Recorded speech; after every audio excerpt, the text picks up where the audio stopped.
castigando. Não! Está errado! Deus está te dando lampejos de misericórdia para que você volte. Você quer saber o que é o castigo de Deus? Querem? Vocês querem saber como é que Deus castiga o filho dele? Quando Deus, ao perceber que o filho teimoso não sai da vida de pecado, ele toma a decisão de dizer: é isso que você quer? Então te deixo livre, vai e faz. Esse é o castigo de Deus. O castigo de Deus é quando nós nos entregamos aos nossos pecados. É assim que Deus nos castiga. Deus nos castiga nos entregando aos nossos pecados. É isso que você quer? Então você está livre. Eu tiro a minha graça. Você pode fazer o que você quiser. É assim que nós somos castigados. Quando a gente começa a pecar, permanece pecando e gosta de pecar. Meu amado, Deus já tirou a graça dele de ti. Você já está sendo castigado. Você já está sendo castigado. O castigo de Deus é deixar o pecador se deliciar com o seu pecado.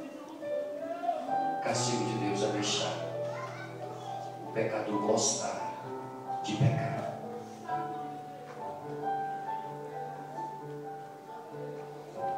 Por quê? Porque não podemos te chamar de São Judas Iscariotes.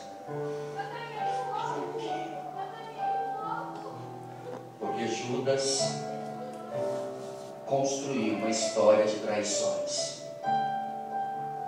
Judas traiu não só Jesus, traiu também a sua comunidade. Traiu a sua comunidade. E aqui eu tenho dito e tenho repetido. Houve também um outro homem que traiu o Senhor, chamado Pedro. O traiu. Aquele mesmo Pedro que no evangelho de ontem disse: eu daria a minha vida por ti. Traiu o Senhor.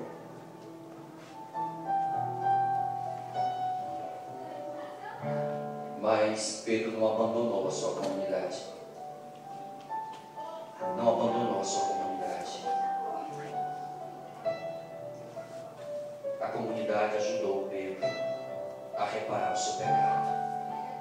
Ele estava lá naquele cenário. Ele estava lá em oração com a sua comunidade. Meus amados e minhas amadas, é difícil viver em comunidade, sim ou não? Sim. Escuta, é pior viver sem uma. É pior viver sem uma. É difícil viver em comunidade, mas não queira viver sem uma. Não queira. Porque a comunidade, quando você precisar, vai estar lá. A comunidade, quando Pedro precisou, esteve lá.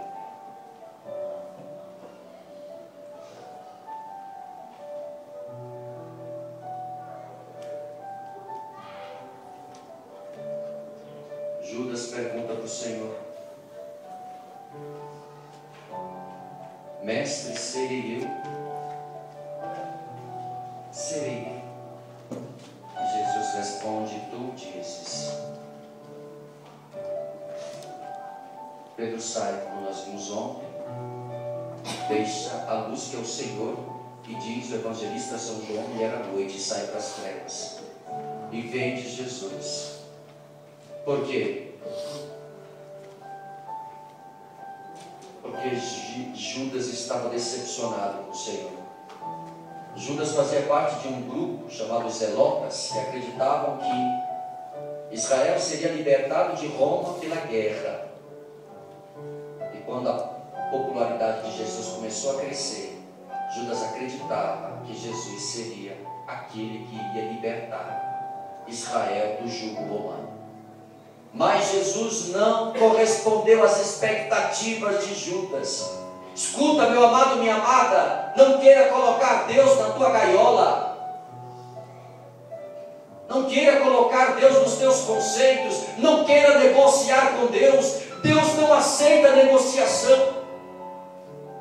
Fazes isso por mim, que eu farei isso por ti, Senhor. Deus não aceita. decepcionou com Deus, porque achava que Deus era um homem de negócios. Somente isso. Deus é Deus. Deus sempre vai romper os nossos conceitos. Deus nunca vai se deixar aprisionar, porque Ele é Deus.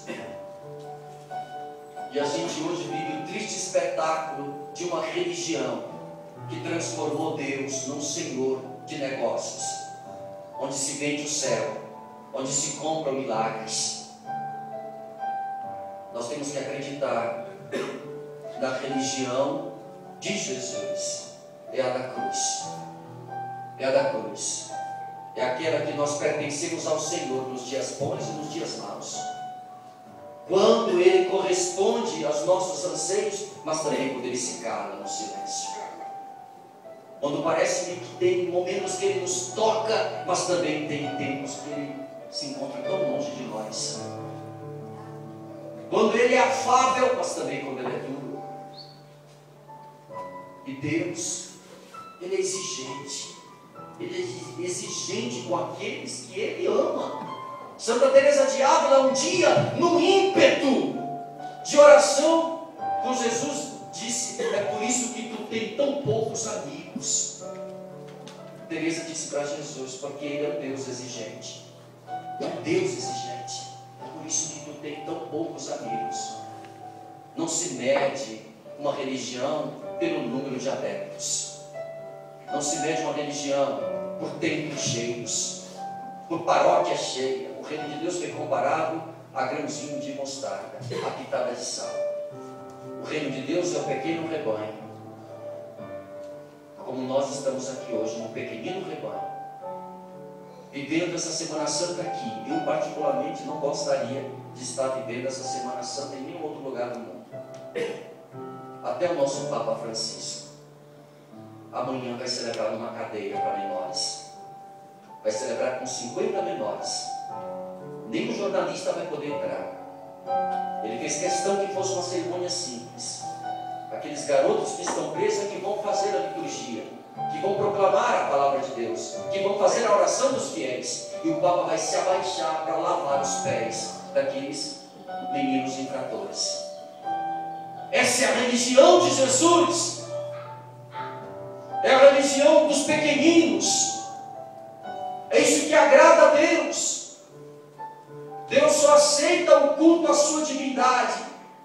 Se vocês forem em qualquer casa nossa, essa aqui eu creio que é a mais simples. É a capela mais simples que nós temos. Se vocês forem em qualquer outra casa nossa, vocês vão ver. A casa pode até ter caído os pedaços. A capela ali. A gente faz isso para poder dar o melhor para o Senhor. Mas escutem. Não é isso que agrada o Senhor, a casa do Padre. Não é o arranjo beneditino, esses 6 castiçais. O que agrada o Senhor, ou melhor, Ele só se agrada disso. Ele só aceita o culto à divindade dele, se o culto vier precedido da caridade.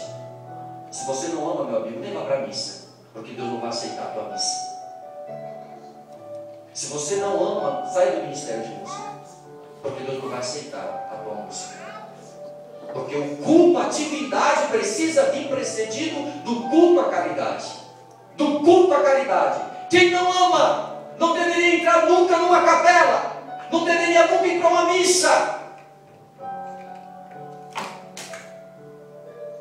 Porque aqui está o termômetro para marcar a religião de Jesus. O amor. O amor. O amor. Hoje nós adoramos em comunidade numa adoração que calou tão forte ao nosso coração.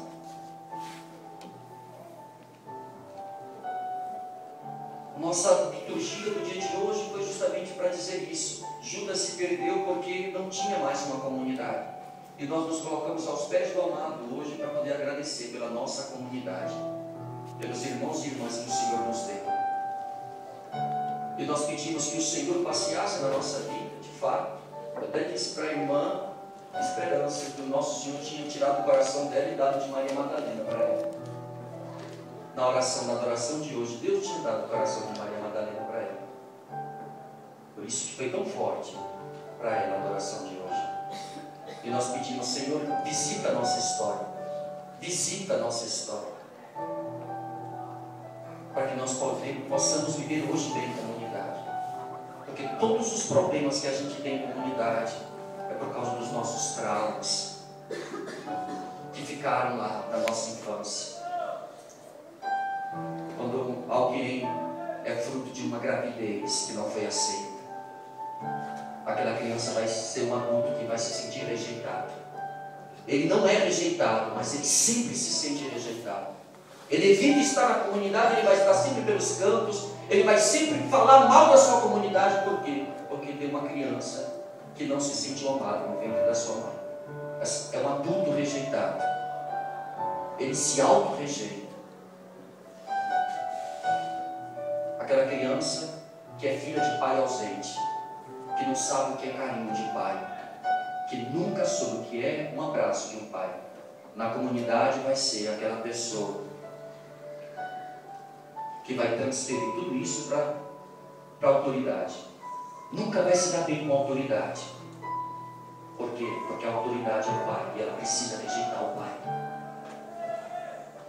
Aquela pessoa que nunca soube o que foi diálogo com mãe vai ser uma pessoa extremamente carente,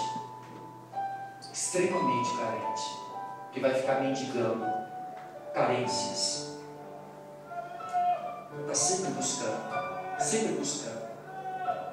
Aquela criança que cresceu sozinha, isolada, era ela e seus brinquedos,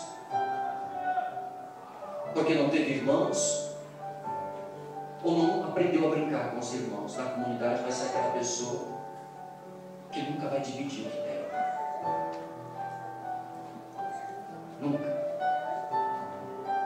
Nós pedimos que o Senhor pudesse passear na nossa história, para nos curar dos nossos traumas. Aquela jovem que foi violentada, ainda criança, pelo pai, pelo irmão, pelo primo, pelo tio. Vai ser aquela menina que vai crescer com aversão de homem, que vai desenvolver uma homoafetividade, porque foi violentada e rejeitou a figura masculina. Nós pedimos que o Senhor passeasse na nossa vida hoje, na nossa comunidade, cura dos nossos traumas, para que a gente possa ser melhor na comunidade. Livra-nos da divisão. Não permita, Senhor, que eu divida a minha comunidade. Trabalhe as minhas oscilações, trabalhe o meu temperamento, a minha personalidade, os meus traumas, as minhas taras, os meus bloqueios, para que de fato eu possa contribuir para uma comunidade de amor. Judas rompeu com a comunidade. Judas começou, pouco a pouco, a usurpar a comunidade. O maior bem que nós temos é uma comunidade, é um grupo. Nós deixamos de ser anônimos. Guarda a tua comunidade familiar. Guarda, tua família pode não ser a melhor do mundo, mas é aqui você tem, e você vai ter que ser feliz com ela. Teu esposo, tua esposa pode não ser o melhor do mundo, mas é aquele que você tem.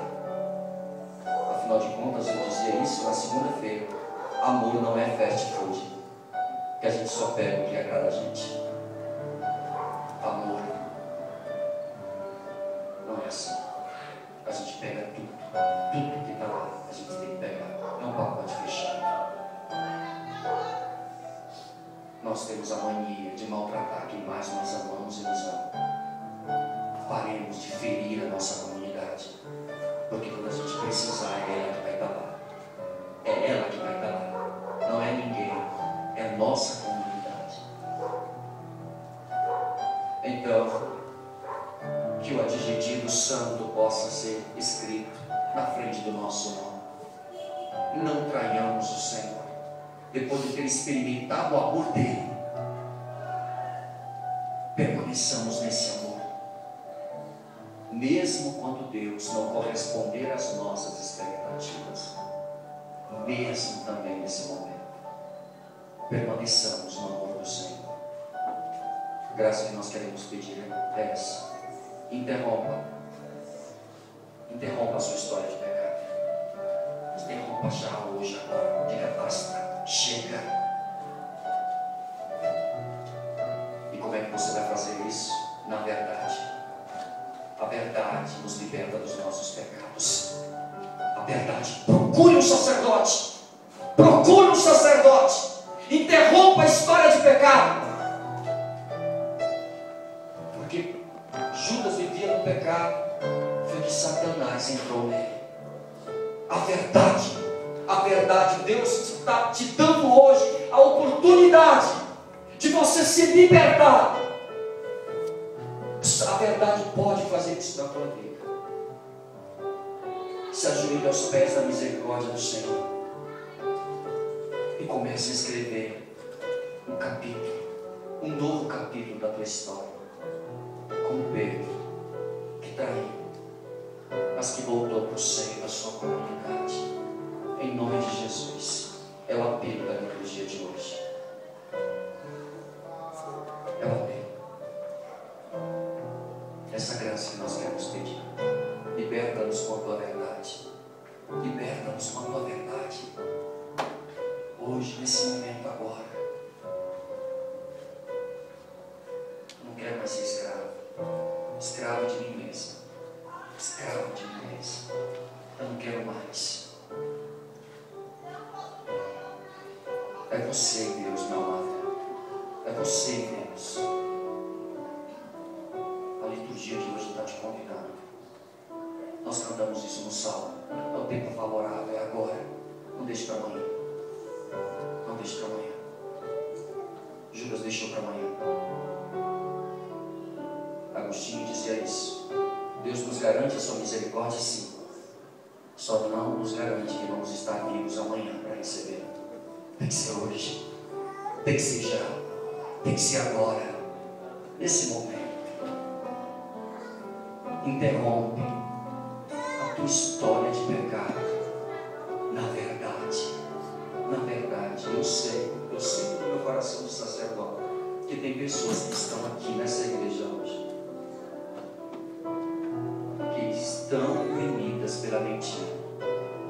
E Satanás é o pai de toda mentira. Se liberte pela verdade. Busque o sacramento da reconciliação. Experimente, dobre seu joelho diante do tribunal da misericórdia do Senhor.